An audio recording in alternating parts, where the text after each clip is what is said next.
And if you will, we'll open with a prayer. You bow with me. Father, we come to you asking that you join us in this day and at this time to provide us wisdom and provide us discernment as we hear about action that's going on within the United Methodist Church that is and will be important to us.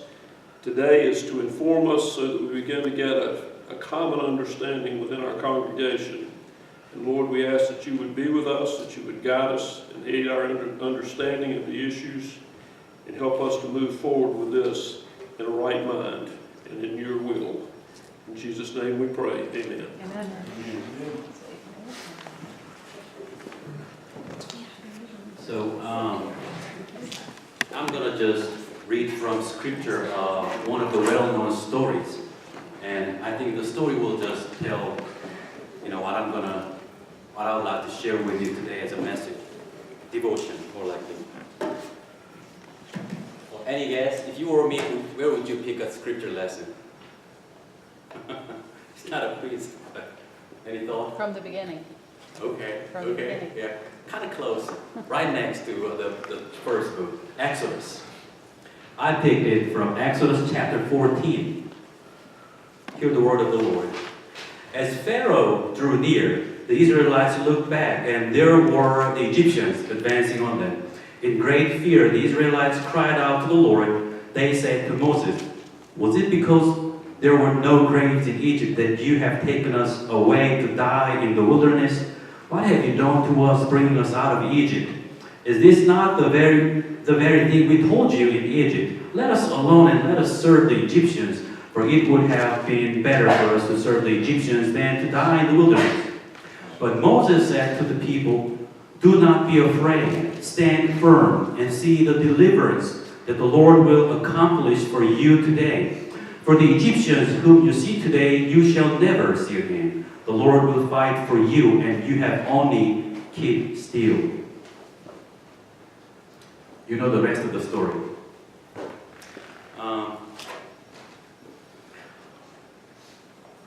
So it seems like the Israelites, Hebrews, right after coming out of Egypt, after 10 plagues, now they are in dead end. Wow. In front of them, there is a Red Sea.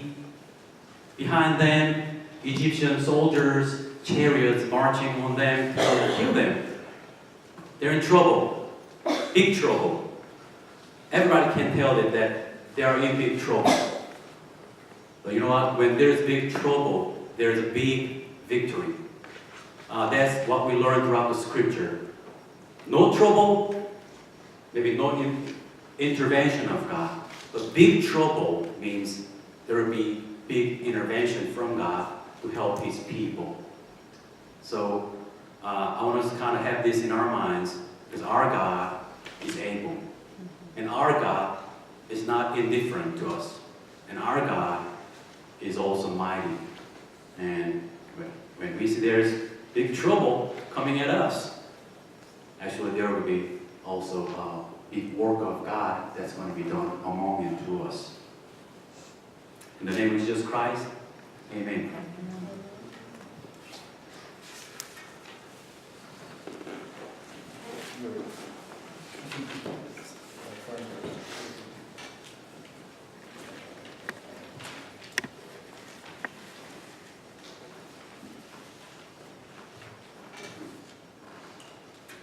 God is in control. That's the one and only thing you need to take away from this afternoon. How many read the letter? Correct? How many knew the denomination was not as unified as our name would have you believe before you read the letter? Show of hands. Okay.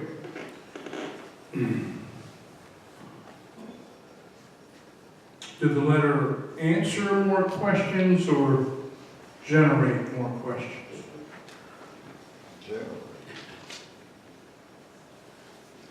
Anybody? Generate more questions. Generate more questions. Okay.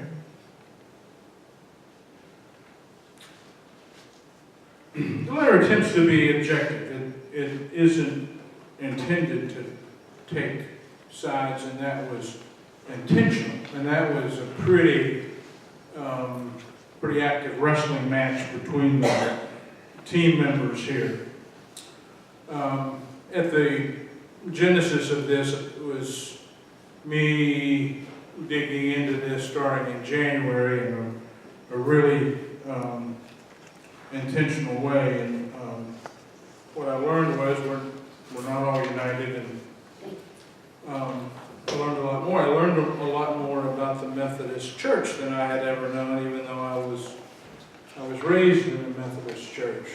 And when I returned to church after being a prodigal for better than 2 decades and wandering around in the wasteland, I came back to a Methodist church. Flo and I chose a Methodist church to raise our children. And when they flew the nest, we remained in a Methodist church. So this congregational meeting is maybe the start of a journey which probably 90% of our denomination or better, other churches in our denomination are not aware. They haven't begun a single step on this journey. So if you've read the letter or not read the letter, I would call your attention in reviewing it to solutions. There are some solutions, and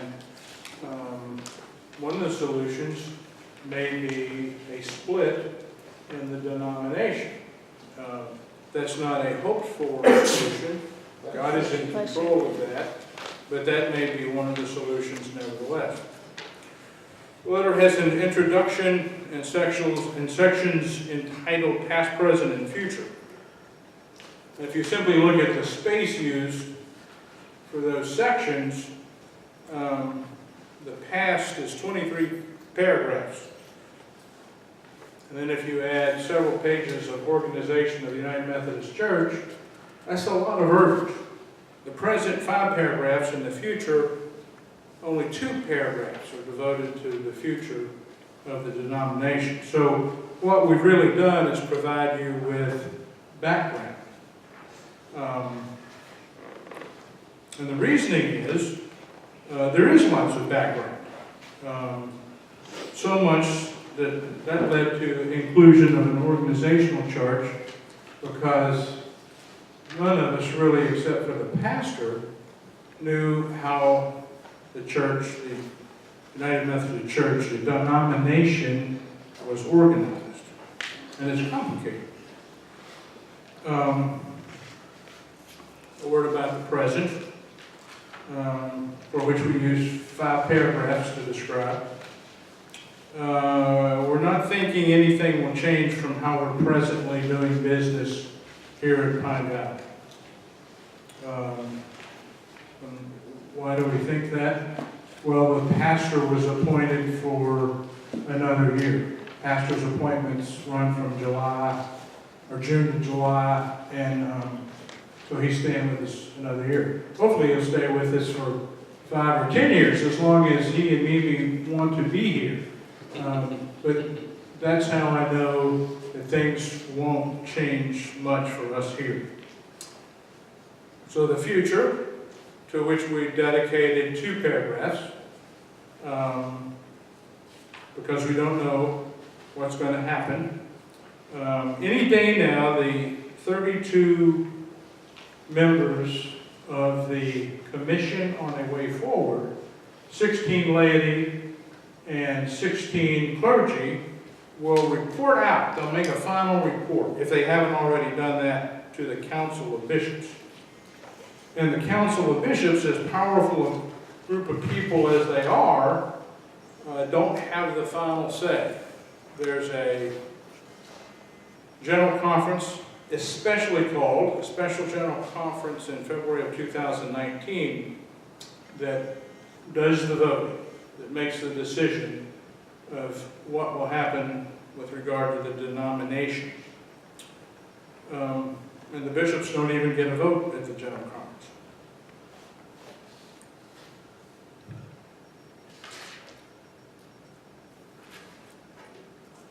So in your handout when you came in, there's a timeline. Again, a lot of it is background. So turn over to current, what's current.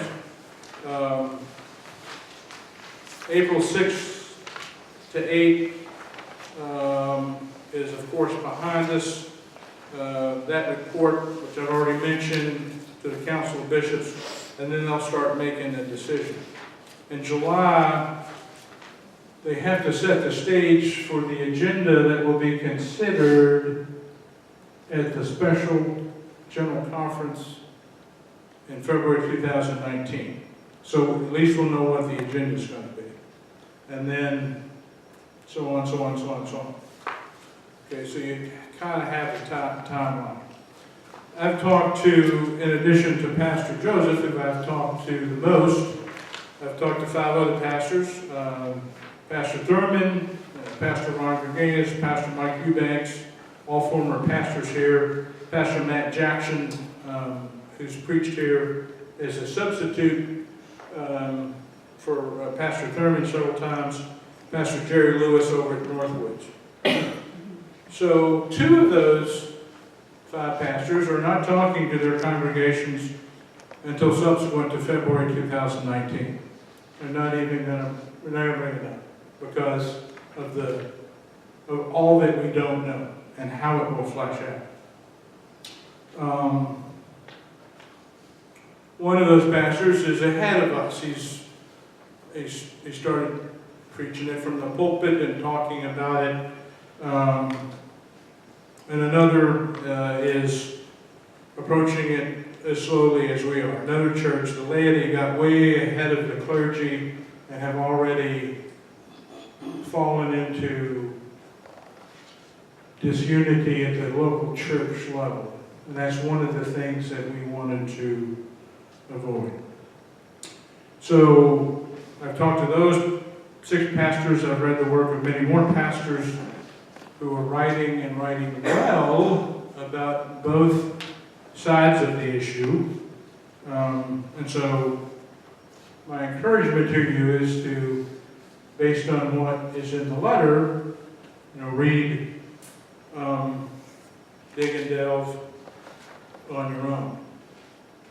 We're not trying to change your minds about how you view the world or view homosexuality or view the denomination, view the Bible, view the Lordship of Christ. My views on these things, my views on truth and grace were set in concrete when I was in my early 20s. My views have been refined by lots of things. Going on in the Emmaus Walk 20 years ago, participating in Disciple Bible Study, a 36-week study 15 years ago. Both these things are as Methodist as the day is long. So I love my Methodist roots, my Methodist present, my Methodist past and future. I love all that.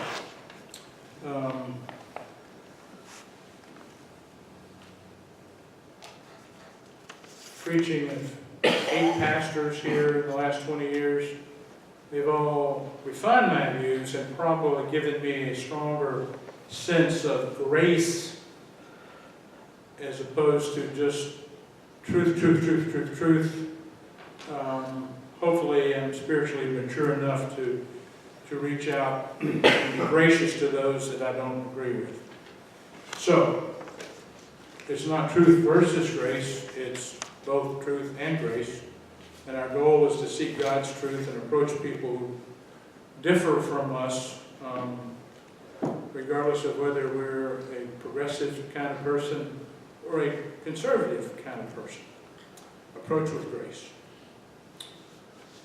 Second thing is, don't leave.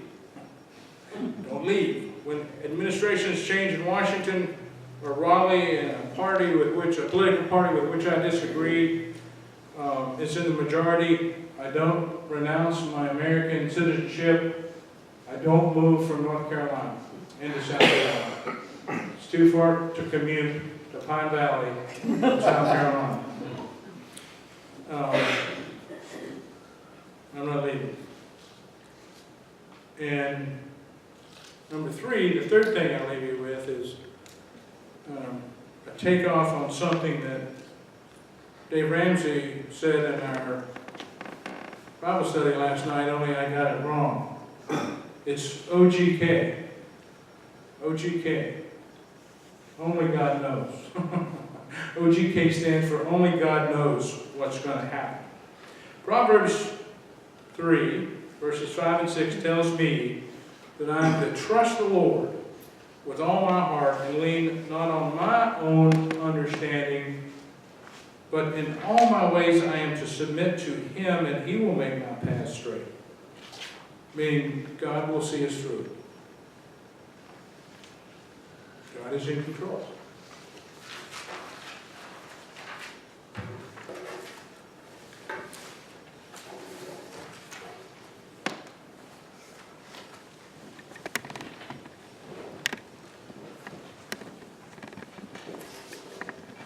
We're going to have a question and answering session. The presider is struck, and just a few housekeeping rules that we would like you all to abide by. Please make sure you do use the microphone, which will be offered by Kevin or Frank. And only have one person speaking at a time. Please do not interrupt, even if you have something important to say. Please, let's all be adults and wait until you're called on. Using appropriate language. And also do not speak to your neighbors, keeping the room quiet so that everyone has a chance to have their feelings or concerns voiced. And also, I think I kind of summarized them. Speak directly to the presider and not any other place. So with that, we will start our question and answering. And if you have questions, just raise your hand and either Frank or Kevin will come to you with the microphone. Okay, I don't know the name to stand up for this real well. Start out by saying what we're doing here is not debating the issue. We're here to inform you where things are, where it's come to. The church calls this human sexuality. I don't think it's got anything to do with human sexuality. And so the title upset me a little. I think it just, you need to deal with it straight up. We're talking about homosexuality and transgender, really. Though it doesn't mention transgender, but now that's a hot topic, as Bob knows, with the Navy. We've lived through that. Again, I think the real thing here is just be kind to each other if you're going to ask questions and direct them. Okay? It's up to you guys. Anybody have any comments or questions? I have a question. Sure.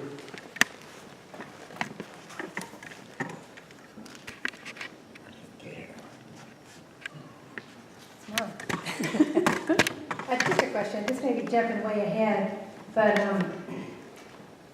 I was curious as to how, once this is debated, and does each church decide which way they want to go, and does the leadership in the Methodist Church listen to each church, or does each church just have this type of discussion to decide which way their church wants to go, and does the leadership of the Methodist Church debate this and not consider what the churches are saying?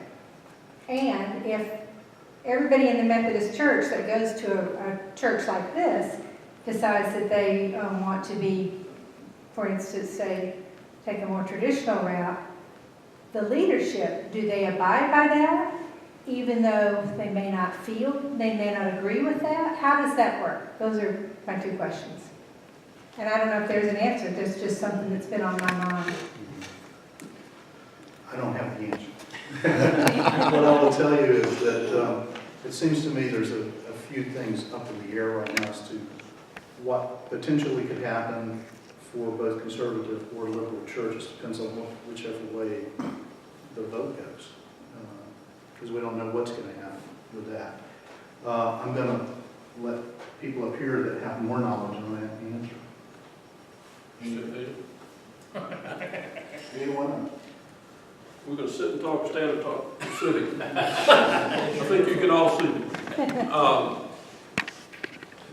There are a sequence of events that occur, and it is in the letter, but you'll see essentially that probably around June, Frank had said that the bishops will make a decision on what they will put forward. Around June, we will have our annual conference. Each of the churches within the conference will have the chance to voice their preference as to how they would like to go based on the options that are offered.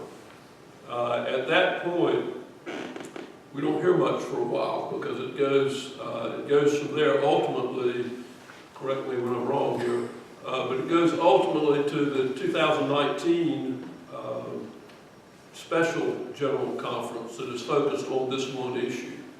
At the time that decision is made, and what I understand is at that conference, the particular models that are put forward by the bishops, council of bishops, would be voted upon by the annual conference, general conference, and whatever that selection would be made at that time, if those are the only ones standing, would be what would be implemented in 2020. We don't know what that is right now because they have not been fully defined. There's a possibility that they will change. There's already been some change in them. And as we understand it, the General Conference does not have to accept any of the models that the bishops put forward, but could also lift their own vote and bring something in that would be different from whatever the bishops had proposed. Is that correct, still? Yeah, and also I just want to remind you that Mary's question, if I'm not wrong, was that after denominational ruling or decision, once it's made, does each church, right, has any way to kind of make their own way, right, choice? Once denominational decision is made, and what about leaders after that, like a pastor, is it going to be impacted, by that decision? And essentially the reason we're being wishy-washy is we don't even know what the final options are going to be that will be voted on an annual conference. We do know we're going to have to give our input by this June at our annual conference, to the general conference. And that'll be done through our representative, I think, Chris, who's representing us. Usually, pastor and lay delegate to annual conference are the ones who can have vote at the annual conference. But actually, at the annual conference, it's going to be what's really impacting the decision, on this issue is the general conference. But annual conference is more like the annual conference. If you can go to actually next slide, can you kind of put it to just press button so we can go to the next slide? Maybe this might be a little bit helpful. I'm going to give just one simple explanation. Because everybody might have seen this before. It's not large enough, right? So here, this is Pine Valley Church and South District North Carolina Conference and Southeastern Jurisdiction and General Conference. The organization of the United Methodist Church has been kind of, can be explained this way. So Pine Valley Church is a local church, and like other local churches. And we are one of like 100 churches in Sound District, which is district. And Sound District is one of 8 districts in the North Carolina Conference up there. So what we do, this is called annual conference, North Carolina Annual Conference. That's yearly meeting. But you see up there, General Conference has the right to amend the Constitution of United Methodist Church, which is the Book of Discipline. So whatever we discuss here need to be carried over to the annual conference, and that is a lot of time pastor and lay delegate to annual conference do at the annual conference to take vote. But this year we have actually 4 from Pine Valley Church because Dan Oliver and Bill Fitzpatrick they were selected to go to represent district as well. So we're going to have 4 from our church. But annual conference, at this point, it'll kind of, at the annual conference, they're going to check whether how many churches, how many delegations at the annual conference may decide, may kind of take a vote over this issue, on this issue, over this way or that way. At the annual conference, each annual conference throughout the world, right? Their conference is predominantly going against. There might be conference predominantly going forward on this agenda. So North Carolina has been, if I'm not wrong, like half and half, actually a little bit more conservative side so far. So this is about the organization and structure of denomination. General conference is held every 4 years. And last one was 2016, next one is 2020. But whenever we get together as general conference, I'm not a delegate for that. Only about 20 people from North Carolina conference will be going there. And all over the world, all United Methodist folks will come. But that's the body, which is called general conference. It's also half, 50% lay, 50% clergy. And they will take a vote in the end to kind of make the decision on this. But also I think each local church will be given an opportunity to more like charter their own way to. So I cannot say for sure at this point, but they're going to respect each local church's decision. Anybody have questions about that? No, but with the special session, and they vote on it, there's going to be a group that disagree with whatever's decided when we're voting. Is this special session going to be the final say? I mean, if these people are, if there's some people that's upset with what the special session says, is it going to keep being debated, or are they going to say enough's enough, this is what it is? My assumption is that will be where the decision's made, and then each church will have a decision to make as to where they want to follow wherever the overall church goes. Is that correct? It is correct. That's where, depending on the decision,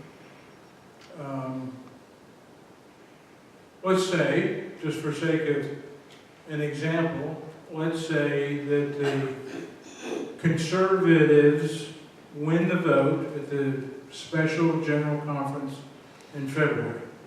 That might then trigger a mass exodus of those that believe more liberally than conservatives do, or have it the other way. If the liberals gain the vote for the first time since we've been voting, and the book of disciplined language is changed so that it doesn't read the same way as it's read for 40 years with regard to homosexuality, that would probably trigger a mass departure of those who believe more conservatively. But I don't know that. I don't know that. That's, when you read the more conservative magazines, like Good News Magazine, if you read things put out by the Wesleyan Covenant Association, that's what those pastors who are authors for those two entities will tell you. And you can do it. It's all online. It's all online. You can read it all. I've got three notebooks full of stuff. It's easy to find online too. All you got to do is just go on Google and put in split of the Methodist Church. Now what you'll get when you do that is two splits. One from the Civil War over slavery and current. Because this is not the first time the Methodist Church is split. I was raised in the Methodist Church like Frank, not the United Methodist Church. I was raised in the Methodist Church. The United Methodist Church didn't exist until 1968, when the United Brethren merged with the Methodist Church. I like Frank. I like Methodist background I was raised in. My father was raised in a Methodist orphanage. Didn't have any parents, just the orphanage. So that's been my mother was Baptist, so I was raised in a split family. But, I will say this, I'm going to stay in this church no matter what, because I'm not here for the Methodist church, I'm here for the people, all of you. You're my friends. I mean, whatever I need to do to be okay with it, I will be, because it's you that makes the church, not the title.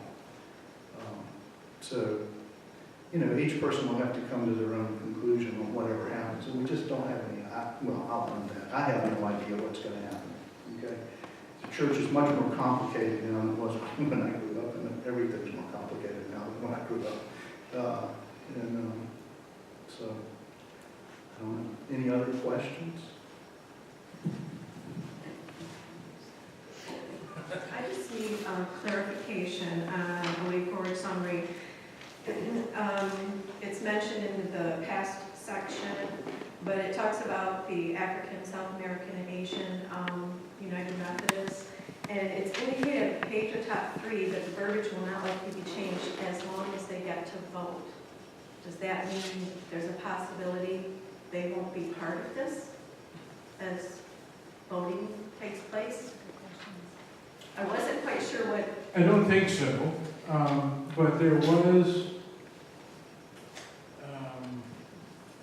a move, I think at the General Conference of 2016, and I don't know the details, I don't remember the details, but there was some sort of attempt to move a vote up in the schedule of things before early in the General Conference, before all those who were coming from African, Asian, South American destinations had arrived. It was kind of a sneaky deal. And it was defeated. It wasn't allowed to stand. Are you anticipating that as a possibility? Let me just add, a few thoughts to it. I may be wrong, but I've been hearing, kind of concern on that line. But the way I understood is this: now, United Methodist has been growing more and more in South America and Asia and Africa, and on the contrary to Europe and America, which have been more moving toward progressive side in general compared to other like African, Asian, South American countries. And so the delegation is like this: if you have bigger number, then you're going to have more delegates to send to the General Conference. So as time moves on, the possibilities will have less delegates from America or European countries, and we might have more delegates from those more conservative countries. So if we kind of delay the timeline, more likely, because we all will get to General Conference from different countries, and each person will take one vote, no two votes for another person, right? So that means as time goes on, it gets more difficult to move, how can I say, toward progressive, ruling. So that was more likely, I don't know if that's conspiracy theory or, but there was a suspicion about that. So let's do it kind of as quickly as possible before, we have more delegations come from the, more conservative sides. But I could be wrong. It's only, what I heard from other resources. Anything else? Chuck, may I continue? Renee, you were going to ask a question about future ops. Are we concerned about that for the special General Conference? Right, well, my concern basically is the vote. I mean, it carries a large vote from those areas, and obviously depending on which side you're on, I just wanted to know if they are going to be part of this special conference. Just indicating, that's why I wanted the clarification in the summary, because it said if they get to vote. And I would hope that all could if they are able. Right, there's a couple of indicators. Last month, in the letter, you read about the 3 courses of action, the 3 sketches. Well, one of the things that has happened since that letter was written and agreed on by all of us is the Commission on Way Forward recommended that there only be 2 sketches. And the Council of Bishops here in America, which is 160 bishops, have endorsed that. So the one course of action that was kicked to the curb was the first one, which is the one that the conservatives would favor, in all likelihood. So for me, that's problematic. And if you read from last week on the United Methodist Church website or the North Carolina United Methodist Church website, there is an appeal by the Council of Bishops to the Judicial Council, which is our Supreme Court of the United Methodist Church, that there be a ruling. And I'm not sure, the language is tough. It's churchy language, and I'm a plain-spoken guy. But the Good News magazine had a guy come out and explain that pretty well, what the Council of Bishops was attempting. So I would say, go to your keyboard and pull those articles up and have a look. I'll say this one, having pulled them up, they're still not easy to understand for me, anyhow. But, I don't know if you found it that way or not, but I found it, a lot of the stuff difficult for me to interpret in a way that makes sense to me. Like Frank, it was confusing to me. But I would encourage you to look at it in personal.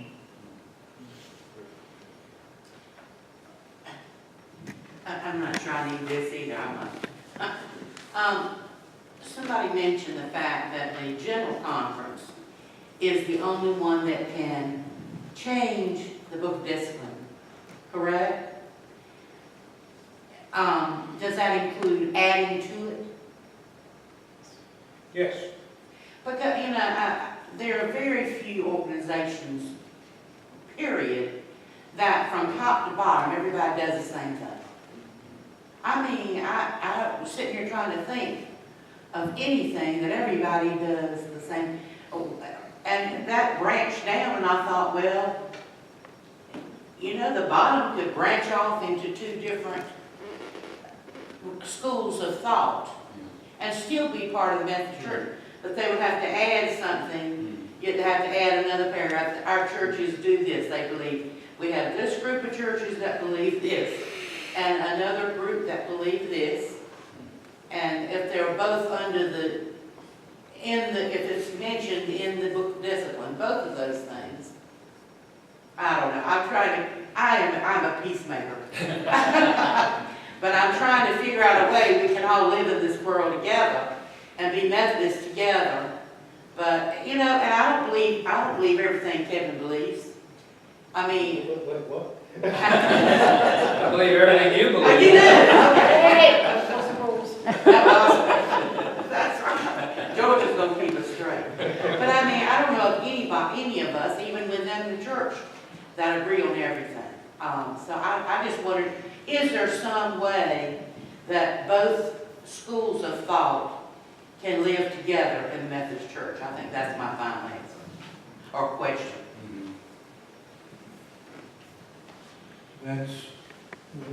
Of the Is two- it one of or the other? Of the two remaining courses of action or sketches, that's one of them. Yeah. That there's a big umbrella, and we all live together, but choose our own way, perhaps by annual conference, perhaps by local church, Mary, which goes back to your initial question, perhaps by local church. And there is some thought given to, there'll be 2 sets of bishops and 2 sets of this and 2 sets of that, and there'll be a conservative set of folk and a more liberal set of folk, and we'll still all be United Methodists. I don't define that as united, but blessed are the peacemakers. That's right. But I think the other thing is, we really don't know what all will be brought forward at the special conference, what will be decided. I mean, all that's still up in the air. Well, Frank's done an amazing job of research, I have to say, without him, I'd have been lost. And what he's saying is true from what we know right now, but as I sit back and look at it, I'm thinking, all of this is still up for grabs. You know, basically, I reiterate what I started with, we're here just to tell you where things are standing right now. And personally, I really don't know where things are standing right now. There's a lot to happen yet. I think our real issue is going to come once that's done, and what this church is going to decide to do. That's when I hope it doesn't get too heated and hot. Like I said, no matter what happens personally, this church is my family. This is what I'm going to do. And I hope that's what most people think. I don't want to see anybody. No, that's speaking for me, not this group. So, anyone else have any comments or questions?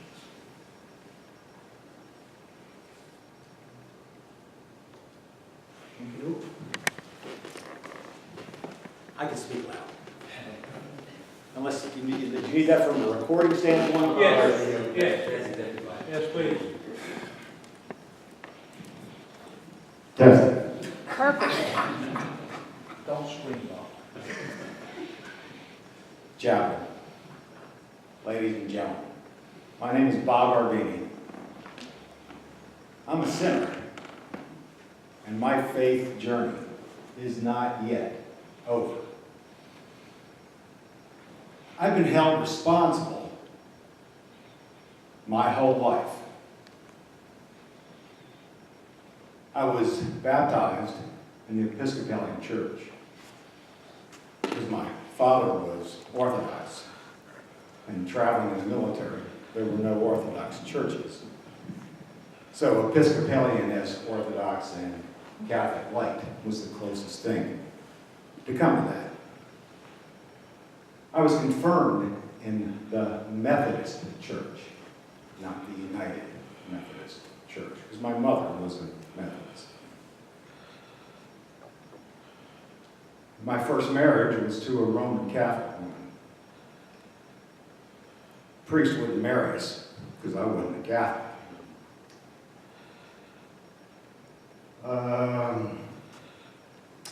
When our daughter was born, in order for her to be baptized as a Catholic, my first wife and I had to be married in the Catholic Church in order to baptize Jennifer as a Catholic. Now, already I'm a way-day sinner because I'm divorced and remarried. Okay? And I'm my blessed wife who puts up with me, and you know her. We've been married 29 years, so I got it right the second time. Thank you, Jesus. Amen. I went to a private Methodist college for my undergraduate degree, Wesley. I've had Old and New Testament to my eyebrows. And I took courses in Eastern religions to balance out the Western religions. So I learned about Hinduism, and Buddhism, and Taoism, and Confucianism, Zoroastrianism. And so I have this real broad diversity about it. But at the end of the day, It's still about being responsible. In my faith journey, we looked to going to the Lutheran Church. I like liturgy. I like smells and bells.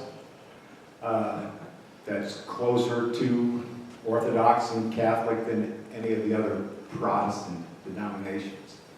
And I was asked by a Lutheran priest not to come back to church. I shit you not. Because I'm a Freemason. It's about responsible. The schism that's going to come in the Methodist Church, and it's going to come, is because you either believe what the Bible says or you don't believe what the Bible says. And our church is going to have to decide which side it falls on. Thank you, Bob. I'd like to ask a question. Frank, if they just skip right over the number one, they're going to allow homosexual ministers and marriages? You got it. Addressing that to me, I heard my name, but I'm not sure I heard the rest of it. Wake up. You said they skipped over, but we had three they're going to choose from. The first one you said they just forget. That's one about homosexual ministers and homosexual marriages. They won't allow that no matter what? Yeah, great question. So, the short answer to your question is yes, but let me back up a step. And just because a commission on a way forward, 16 clergy and 16 laity made that recommendation to the Council of Bishops, doesn't mean it'll stand. And even if the Council of Bishops want to go forward with only the two, we all remember what number one was. Okay, so that's not officially being approached, number two and number three, but we all remember what course of action number one was. And both of the courses of action remaining would allow for our clergy to be ordained even though they were practicing homosexuals, and it would allow for the unions, the weddings of same-sex unions to be, that would be allowed in our churches. Does that answer your question? Yeah. Okay. And like I said earlier, there's a lot to come yet. Who knows what's going to happen in the larger group? That these things that are out there, the way I read it, and look at Frank hadn't found it, I wouldn't have read it. But the way I read it, both off the internet and stuff I pulled up, is these are recommendations. I don't know what'll be the final outcome. And that's why I keep coming back to that, because what I want to make sure everybody understands is we don't know what's coming. We're here to inform you where things are right now. I think it will become something that, as Bob was pointing out and Frank's pointing out, are going to be major issues for our church at that time. Right now, I don't know which way to go. Chuck, just one moment. Well, Frank, well, maybe, just to your question, maybe if I could add just a few more words. If it's going, like, as Ruth Oliver said, maybe allowing two different opinions, staying the same umbrella, then I believe more likely each congregation or each pastor will be allowed, I think, to keep their own opinion. And it's not going to happen like, to a congregation that's predominantly against that, the connection, here, the bishop will appoint a gay minister, vice versa. I think the decision will be more likely after that, it's going to be made in respect of each congregation's preference and their choice, and also each pastor's preference too. I don't think they will push pastors to go to the place they would not feel actually, right for themselves. But that's only when I think we allow the two voices to exist under the same umbrella. So they want to let us know whether or not the homosexuals are going to be, the pastor's going to be homosexual or not, we get to choose. We get to choose the pastor, or do they just say, here's the pastor, and it can be a homosexual or not? Well, what Pastor Joseph just said, it would probably be the latter. There would probably be some sensitivity. I mean, why would you send a very, very liberal young pastor to a conservative church? I mean, that is not the formula for success. Why would you send a very conservative pastor out of seminary to an urban, very liberal church? Doesn't make a lot of sense. But, Frank, that's like everything else. We have to preface everything we say with, I don't know. By the way, I preface everything I say always with I don't know. As we get closer to the February date and you learn more, will we be having some more meetings like this? Well, my understanding is we will. Is that correct? Yeah. As we know more, we will have more. We're willing. I mean, we've discussed that in the committee, and we're willing. So we'll be kept updated on what's happening. So on updates and ideas, do we have any room to influence this upcoming decision at this point? Or are we at the mercy of those above us in the structure? And then to the course of action that might permit a traditional and a progressive split in the Methodist Church to exist peacefully.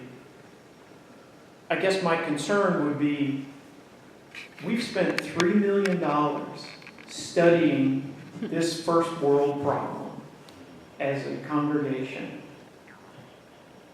Those that are in charge of us, the leadership, have enabled this to go forward at that cost to this point.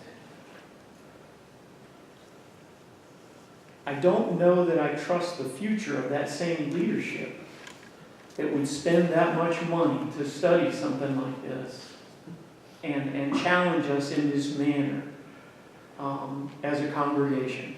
Wanting to be together peacefully, I think that we, as the paper put forward, we welcome all in the church.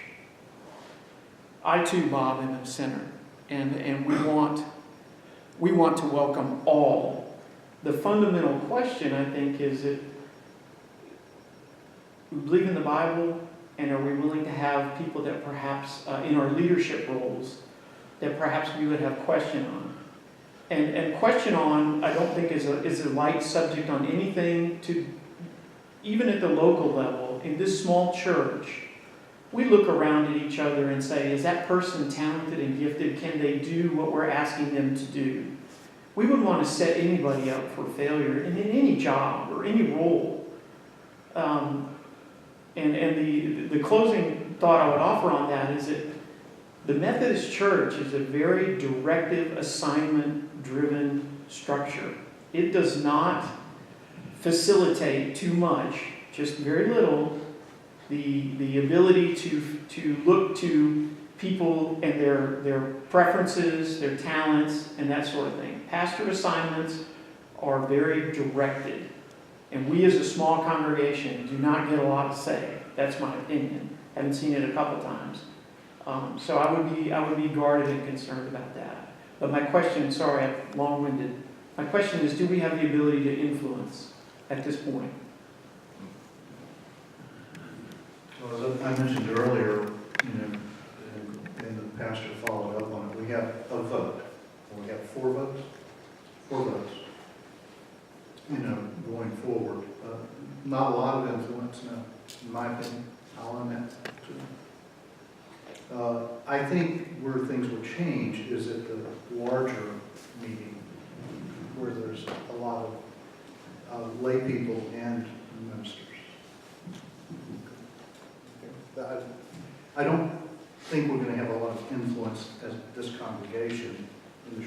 we got 4 votes.